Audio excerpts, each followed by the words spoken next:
S sheets is an example of capital receipt, revenue receipts, capital expenditure, revenue expenditure. The correct answer is revenue receipts. सबसे पहले समझते हैं कि S sheets होता क्या है।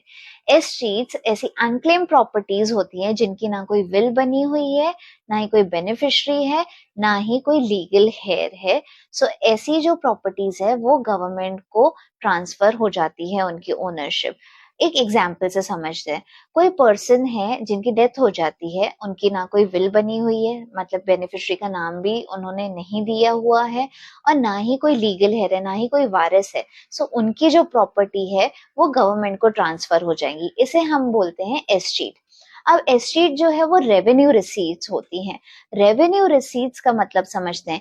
ऐसी रिसीट्स, गवर्नमेंट की ऐसी रिसीट्स ना ही कोई लाइबिलिटी क्रिएट कर रही है उनके लिए, और ना ही उनके एसेट्स में रिडक्शन कर रही है। सो ऐसी रिसीट्स को हम रेवेन्यू रिसीट्स कहते हैं। गवर्नमेंट की दो तरीके की रेवेन्यू रिसीट्स होती हैं। एक रहते हैं tax revenue and one is non tax revenue. जो एस शीट्स हैं वो हमारी नॉन टैक्स रेवेन्यू में आती है। That is why S sheets जो है वो रेवेन्यू रिसीट्स है। Follow for more such videos.